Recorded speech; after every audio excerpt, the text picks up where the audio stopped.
৭১ এবং ২৪-এর পরাজিত শক্তি নির্বাচন বানচালের ষড়যন্ত্র করছে বলে অভিযোগ ছাত্রদল নেতাদের। গণতান্ত্রিক অগ্রযাত্রাকে যারা ব্যাহত করতে চায় সাধারণ ছাত্রদের সঙ্গে নিয়ে তাদের প্রতিহতের হুঁশিয়ারি দিয়েছেন তারা।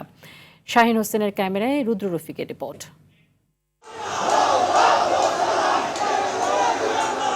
মহান মুক্তিযুদ্ধের চেতনা নতুন প্রজন্মের মাঝে ছড়িয়ে দিতে রাজধানীতে বাংলাদেশ জাতীয়তাবাদী ছাত্রদলের এই বিজয় মিছিল। লাল সবুজের পতাকা সম্বলিত বিশাল এই মিছিল মহান মুক্তিযুদ্ধের শহীদদের যেমন স্মরণ করে, তেমনি ধিক্কার জানায় স্বাধীনতা বিরোধী শক্তিকে।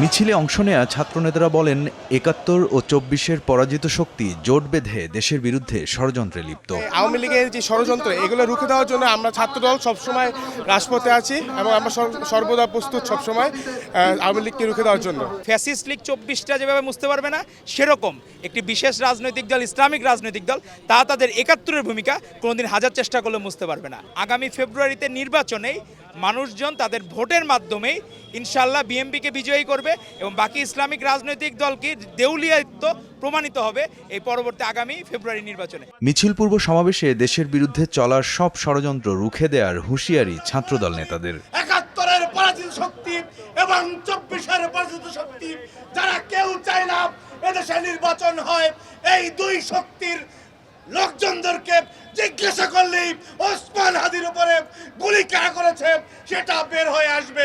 আমরা আজকে বিজয়ের দিনে ঐক্যবদ্ধভাবে শপথ নিলাম, এই যে প্রত্যাশিত নির্বাচন, এই নির্বাচনে আগে প্রত্যেকটা সেকেন্ড ছাত্র দলের নেতাকর্মীরা সারা দেশের সজাগ থেকে এই দুই অপশক্তির ৭১ এবং ২৪-এর তাদের ষড়যন্ত্র রুখে দিয়ে নির্বাচন অনুষ্ঠিত হবে ইনশাআল্লাহ।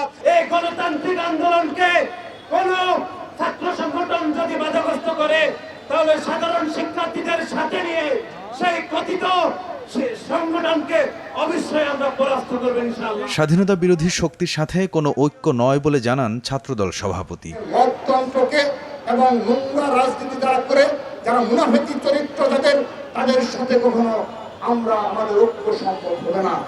এদের ব্যতীত আমরা সবাইকে নিয়ে এক এবং ঐক্যবদ্ধভাবে আগামীর বাংলাদেশ নির্মাণ করবো ইনশাআল্লাহ। দেশের সার্বভৌমত্ব, স্বাধীনতা, গণতন্ত্র ও জনগণের অধিকার রক্ষায় কোনো আপোষ না করার বার্তা ছাত্রদল নেতাদের। রুদ্র রফিক, RTV, ঢাকা।